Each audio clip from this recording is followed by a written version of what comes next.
Roll Tide! Roll Tide Roll! This is the Tigers and Tide Alabama Football Podcast from SoutheasternFootball.com. Available on Bama Sports Radio, a V-Sporto channel bringing you all Crimson Tide all the time. Remember to download the Bama Sports Radio free iOS app and follow their channel on Twitter at Bama Sports Radio. Here are your hosts, Brett Mason and Jamie Thomas. Broadcasting live from our respective Alabama and Auburn bunkers in Southeast Alabama. Brett Mason right here along with my co-host Jamie Thomas. War Eagle, man.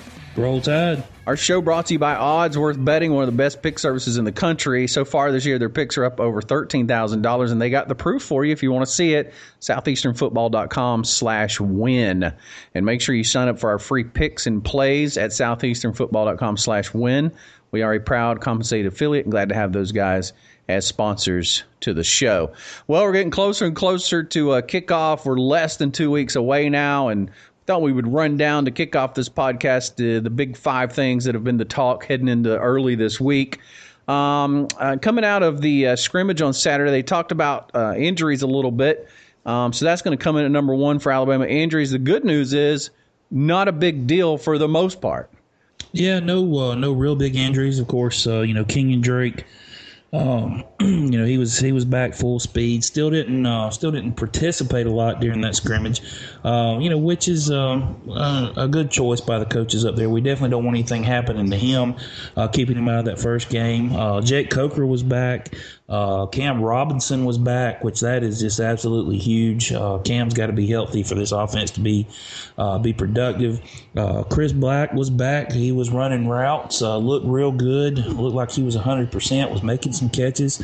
Right now, I guess the real big question remains is, about Robert Foster. He's still nursing that sprained MCL. Looks like he's going to be ready for opening day, but the good thing is that we're pretty deep right there. So I think he'll be all right. If he doesn't play the first game, he'll definitely be healthy by the Ole Miss game, the conference opener in week 3. Number 2 on the list, big quarterback talk. In the final scrimmage, 4 quarterbacks took snaps, and Saban mentioned them individually. Probably the biggest news coming in at number 2 on the list is who he didn't talk about much, who it would appear is maybe out of the quarterback hunt this year. Yeah, it looks like, it may not just be this year, but, David Cornwell apparently has found himself in the doghouse.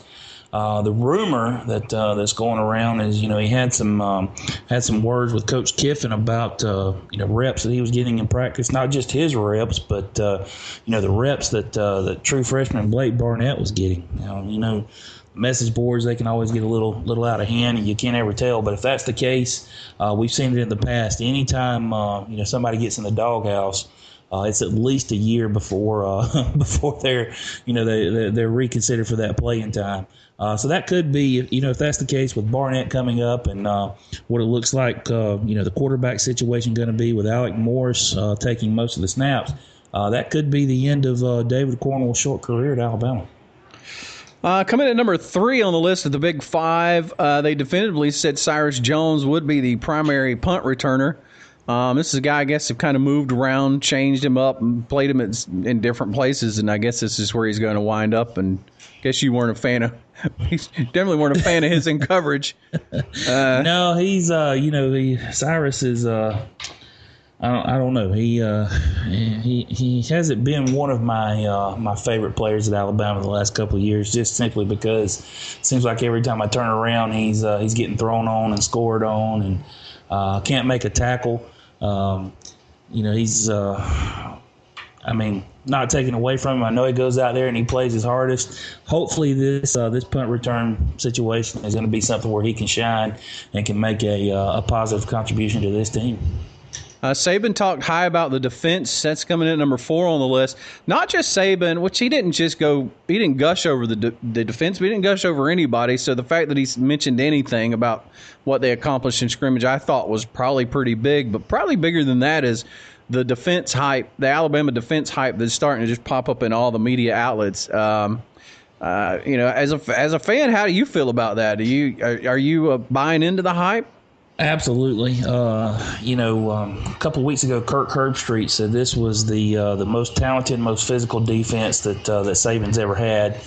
anywhere that he'd ever been, and by far the most talented and physical that he's seen at Alabama in a long, long time. These guys are headhunters. They're hungry. I think this is going to be a year, where this Alabama defense is, it becomes that defense that's feared again. They're going to be, knocking helmets. They're going to be trying to take, take people out of the game, but they're going to be trying to put the hurt on somebody, man, and that's what you like to see growing up in this Southeastern Conference and watching these teams, progress. We want to see them stop these hurry up, no huddle teams and make them think about slowing down a little bit so they can kind of shake the cobwebs off a little bit. Sounds like you're talking personally about my Auburn Tigers, but I'm gonna let that slide. Number 5 of the list on the Big Five is about our podcast, not just Alabama football, but we are really pushing now to get folks to sign up for our free picks contest. We are going to talk more about that later in the show, but I just want to give you a heads up right now while you're listening. You want to browse on over to southeasternfootball.com/picks. You can find out how to enter there. It's absolutely free to enter. We're going to have weekly prizes every week, and it's pretty big, and we are pretty excited about it. I am pretty excited about this. I love Pick'em contest. We're going to have some, like you said, some cool prizes. It's going to be a lot of fun. There's going to be a lot of trash talk going on the Facebook page, and we can carry that over into Twitter if people like. But this is going to be fun. All you got to do is head over to southeasternfootball.com/picks, get signed up, and we'll talk more about that later in the show. It's time for Ask a Bammer. Submit your questions on Twitter or Facebook using the hashtag AskABammer. You can also private message us your questions at facebook.com/tigersandtide or email us ask@tigersandtide.net. Our favorite questions come from the voicemail box. We'd love to put your questions on the air. Just call 334-377-0329 and leave your question as a voicemail. That's 334-377-0329. This is Ask a Bammer with Brett Mason and Jamie Thomas. You can ask us any question about Alabama football, and we will do our very best to answer it. Of course, Jamie Thomas being the resident Alabama expert will probably field most of these, but sometimes I will stick my unsolicited opinion in there as well. We would love it if you leave us a voicemail, 334-377-0329. We'd play that back on the air. This week we have a couple of questions on the Alabama show. The first one was from Twitter, @Bunky58, asked, who will replace Amari Cooper as receiver for the Tide? I guess she means, as the number one go-to guy. I'm going to definitely let you field that one. Well, Bama is blessed to be deep at that position again. You've got Foster, you got Chris Black, you got Ardarius Stewart. As far as a primary receiver, I think it's going to be, either Foster or Black, just because, they have the playmaking abilities, the speed, the ability to cut, the ability to make guys miss. But when you talk about, Amari Cooper, you really can't just say, okay, who's going to replace Amari as a wide receiver, because he was so much more for Bama. I think as an overall playmaker role, I think we're going to see Kenyan Drake will become the go-to guy. I think we're going to see him in the backfield. I think we're going to see him in the slot. I think we may see him line up at wide receiver some. He's just too great of an athlete. He has that potential that Amari Cooper had to take it to the house every time he touches the football.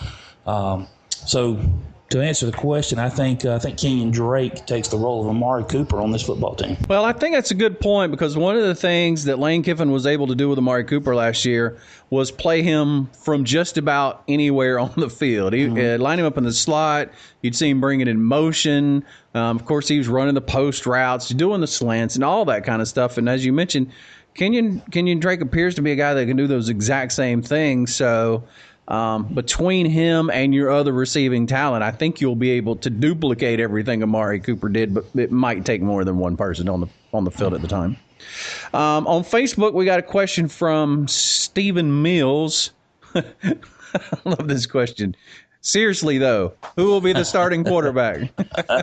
Sorry, Stephen, but nobody knows. been a weird week over the weekend. ESPN predicted Cornwell would be the starting quarterback. I don't know if you read that story. That was weird. And then Alabama reporter Matt Zenitz predicted Alec Morris was going to be this. Talk about coming out of nowhere. And then, of course, I wrote an article on our website at southeasternfootball.com where I virtually guaranteed that Coker's going to be the starter and gave 5 reasons why I believe it. Well, that article is looking more and more to be false advertising, Brett. You know what? I was really wanting to look like a genius, too. I really was. Hey, it still could be Coker. I mean, we don't know. I'm not sure, the coaches really know. It's like you said, Cornwell looked like a guy that could take the position, with his size, his ability to, to make the long pass, his accuracy, on the high efficiency passes. He was bonding with the receivers, but apparently he's got himself in the doghouse, and that's no good. The coaches have been high on Alec Morris. The media has been high on Alec Morris. Right now, if I had to take a bet, I would say it's probably going to be Alec Morris. This is Tigers and Tide Picks, a weekly segment where we award free prizes to the winner of our Fantasy Picks League. And we get tips from one of the country's best sports pick analysts. You can follow her at 3YITC or visit her online at 3yardsinthecloud.com. Welcome, our guest expert, Elizabet Sturdivant. All right, here we go. Our new pick segment featuring none other than Elizabet Sturdivant. She's from 3yardsinthecloud.com. By all means, book that site and follow her on Twitter at 3YITC.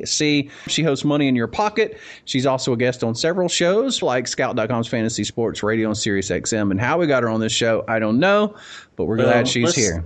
Touching on what you said to begin with. Oh, shut up. It could be, if Auburn loses a couple of games, it may just be me and you for a while because Brett gets real irritated and becomes unbearable. So, well, that was a fabulous introduction. And I have to say, boys, I am truly honored to be on your show. You are by far the most intelligent, the most educated, and the most attractive person on the podcast now. And that's just a feather in our cap. I'll just be honest with you. Wow. I don't even know what to say about that. I hope that I do not disappoint you boys.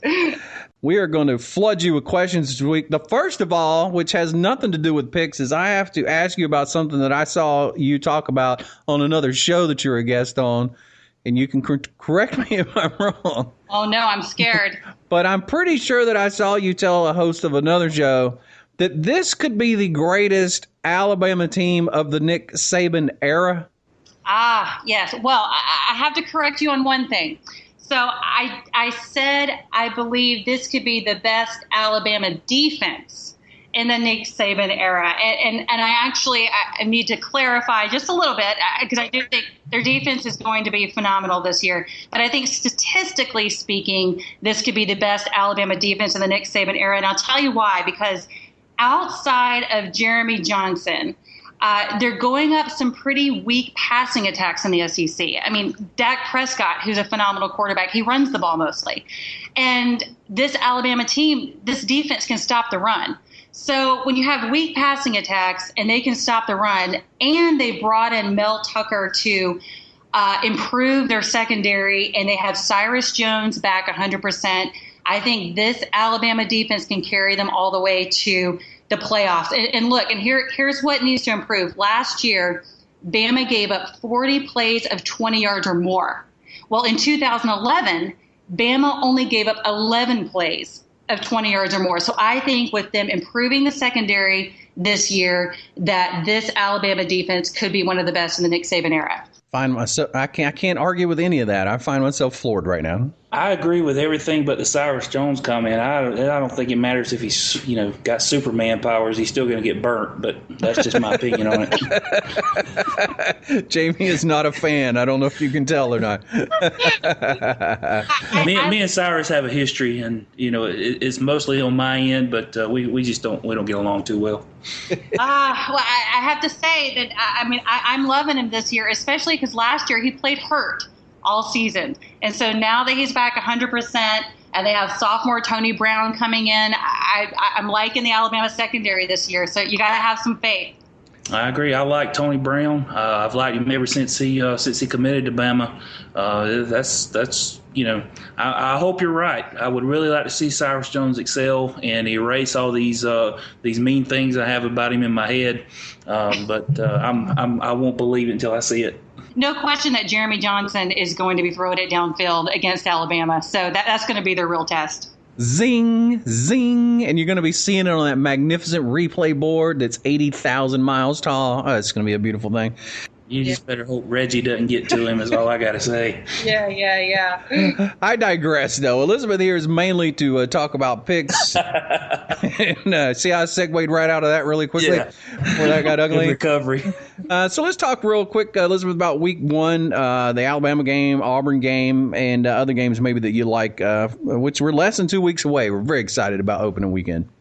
Yeah, well, I like it's funny because last year I really didn't pick Alabama to cover the spread a lot because I didn't like the lines very much. And I believe the one time I picked them to cover the spread was against Auburn, and they won, but they didn't cover the spread. But Alabama this year, we've got Alabama minus 11 versus Wisconsin. And look, if you haven't put your money down on this one yet, you'd better before this line goes up to 14, because the only reason this line is at 11 is because Wisconsin was able to run the ball in their opener last year against LSU. And look, they almost pulled off the upset against the Tigers.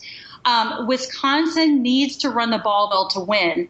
And last year, they only had one game in which they rushed for less than 200 yards. And I don't know if you guys know what happened in that game, but they got spanked by Ohio State 59-0. So, look, do you really think Wisconsin can run on this Alabama front seven with only two returning offensive linemen? There's just no way. I mean, Bama only gave up 3.2 yards per rush last year.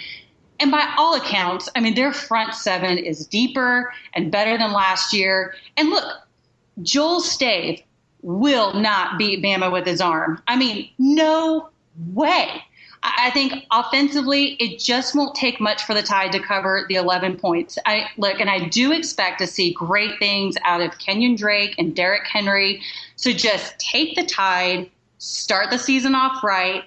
Don't be scared either by the lack of clarity from the Bama quarterback situation. And look, by the way, don't you think the Alabama coaching staff is sick and tired of hearing that Urban Meyer is considered the best college football coach? I was actually when Alabama plays Tennessee and they play Rocky Top for the entire practice and just makes the players sick of it. I was like, I wish they would get all of the commentators from last year of them talking about Urban Meyer and what a great coach he was, put it all together and just have it on repeat in the coach's office. I think that would get them riled up. So I'm saying you take Alabama this against Wisconsin. And so all that makes sense. Do you think the line is going to start moving in that direction, though? I do, because as it gets closer to game time, you're going to see a lot of people are going to take the favorite, and they're going to start taking Alabama. So it's going to move for sure. So take it now if you can. I think we lost Jamie. I think he's calling in a bet now. Yeah, I'm sorry. I'm taking the 11 and running with it right now.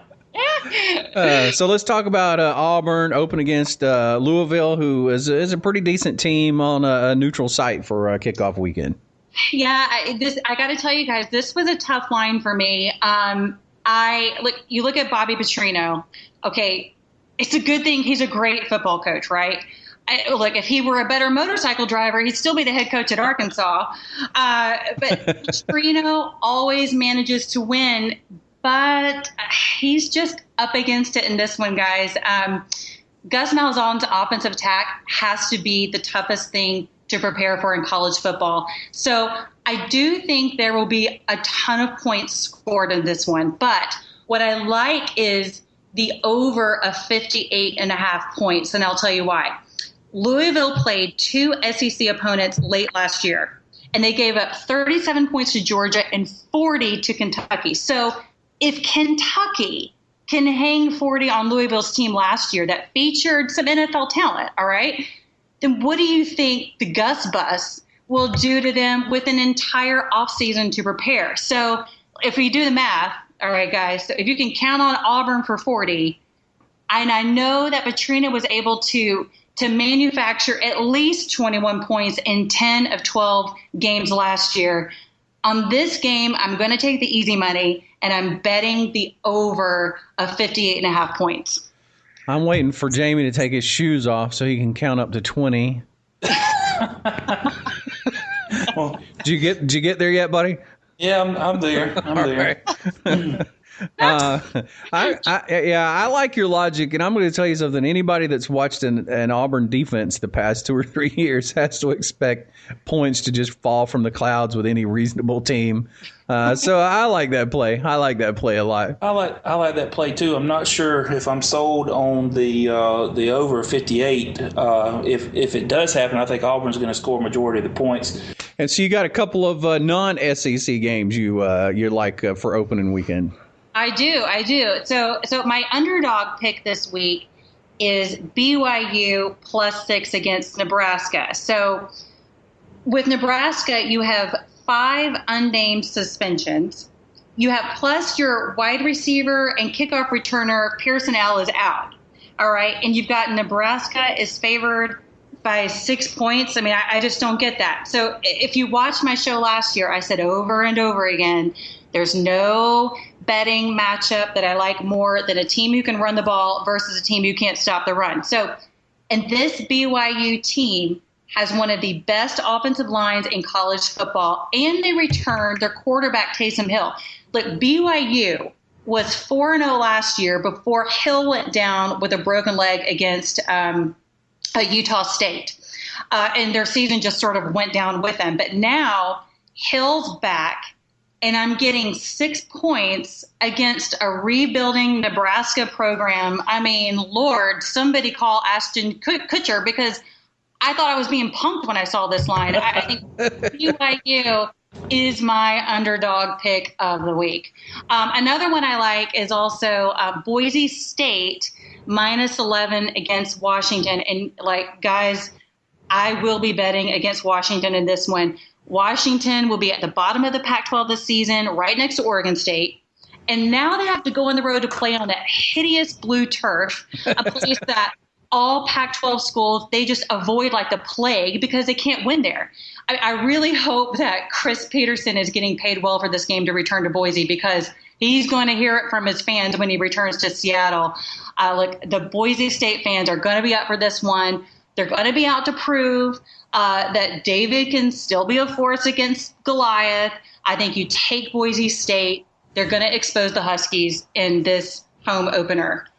Man, I love betting underdogs, so I love that pick. I tell you about Boise State, I'll bet them, but I refuse to watch any of their games on TV because that field gives me a migraine headache. I can't take it. It's sacrilegious. The Blues got to go. I like that pick. I've got Boise State going to the Fiesta Bowl this year. Washington not sniffing anything near a bowl game. So I think that's a great pick. I tell you guys, you did ask me for a long shot. You asked me for a value pick. This year, looking at it, I have LSU 25-1, and I'll tell you why. LSU went 4-2 in their last 6 games of the year. And then including the game at home against Bama, which, if you remember, I hate to say this, but LSU should have won that game. Oh, right? No doubt. Absolutely.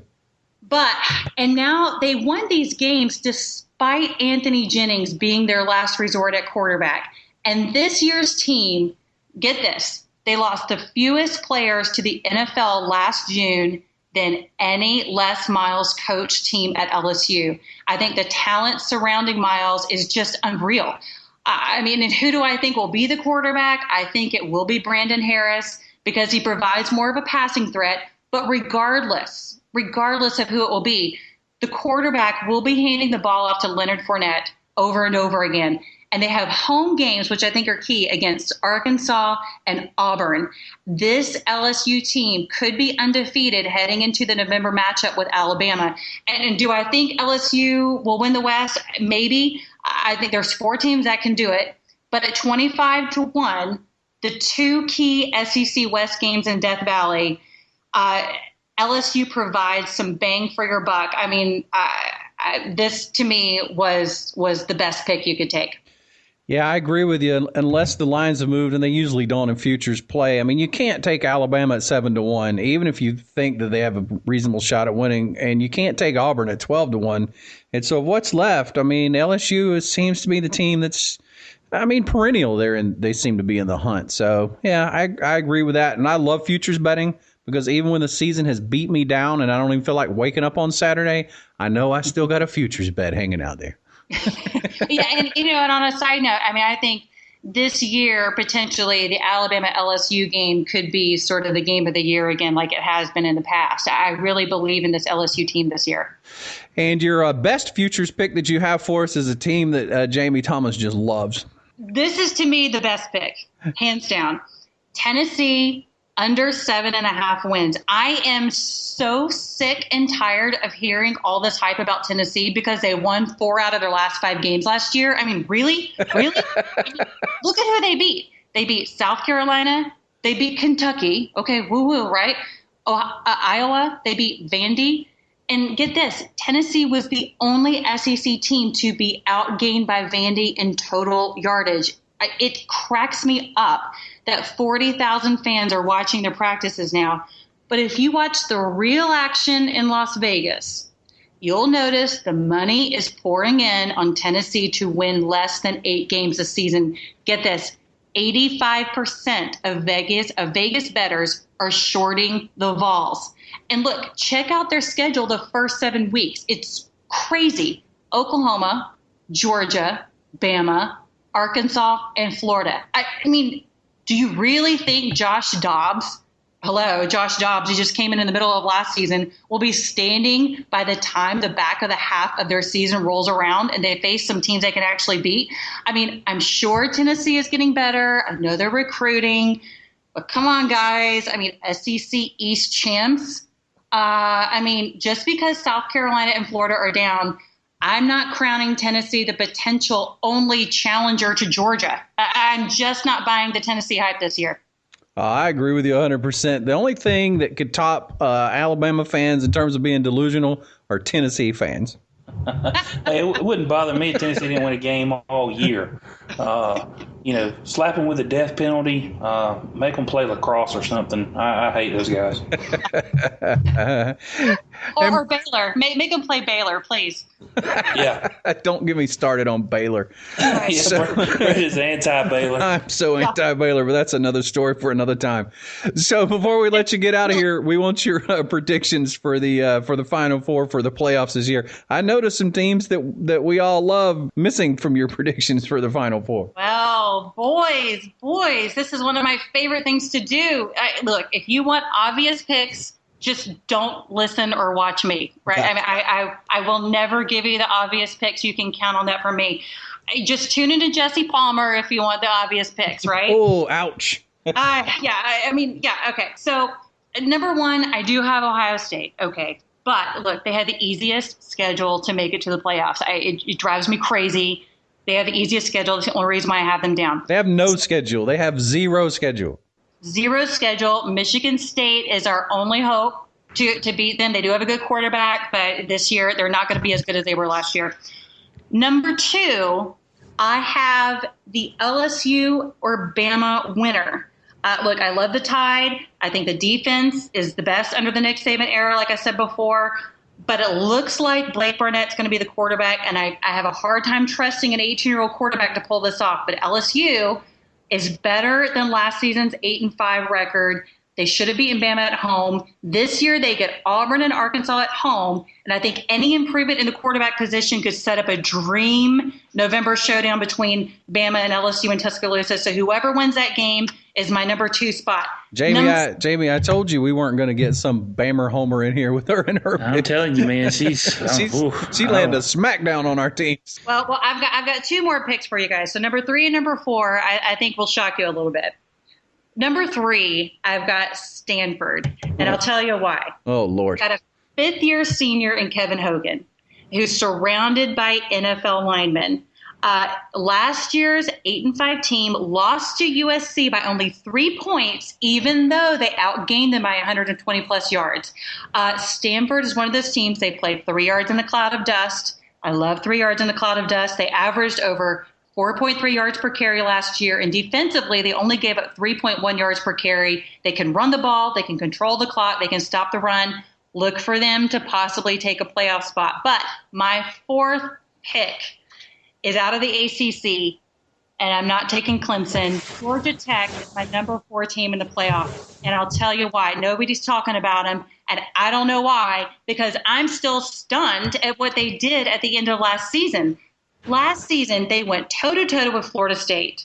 They knocked off Georgia, and then they just put it to Mississippi State in the bowl game. And say what you will about bowl games, I don't care.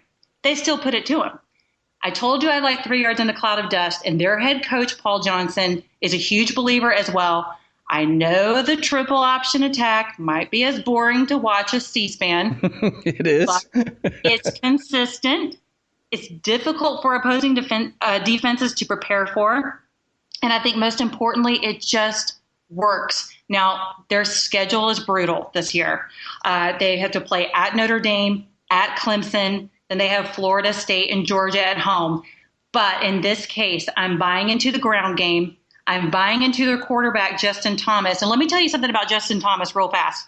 He's from Prattville, Alabama. His middle name is Bryant, after the bear. He committed to Alabama and decommitted when Alabama suggested a position change. Like, I have to believe in this quarterback who's got a middle name for Bryant. They are my sleeper pick to make it to the playoffs. Well, I tell you, that's Jamie and I. It was either last week or week before we had a reasonable discussion about teams that run that kind of an offense. It's boring but effective, so that wouldn't surprise me. And we 100% agree with you on that Clemson thing. I don't know what they were drinking over there at CBS when they predicted Clemson for the Final Four, but holy cow, that caught us completely off guard. I don't know where that came from. Sometimes they got to change it up a bit. We're all bored. We're all so ready for college football. We're just ready for the games to start. Well, first of all, Jamie, are you not impressed? Did I not tell you that she knows what she's talking about? I'm extremely impressed. This has elevated our game quite a bit. So I'm sad to notify you that this will be your last week on the show, Jamie, and next week it'll be this week. I had a feeling this was coming. No, I'm kidding. It was my pleasure. I love it. I am so excited to be doing this with you guys. It's going to be a lot of fun. Thank you so much. You can catch up with all that she has to offer on her website, 3yardsinthecloud.com. Follow her on Twitter at 3YITC. Elizabet Sturdivant, thank you so much for your insight this week, and we look forward to talking to you next week. I can't wait, guys. I can't wait. So we'll talk to you next time. We'll do it again next week, buddy. War Eagle. All right, roll tide. Don't forget to follow us at Tigers and Tide 1 on Twitter and Facebook.com/Tigers and Tide. Also, be sure to follow Bama Sports Radio at Bama Sports Radio for the latest on Crimson Tide sports. Thanks for listening to the Alabama Football Podcast from SoutheasternFootball.com on Bama Sports Radio of the Sporto channel. Download our free iOS app. Just search for Tigers and Tide in the App Store.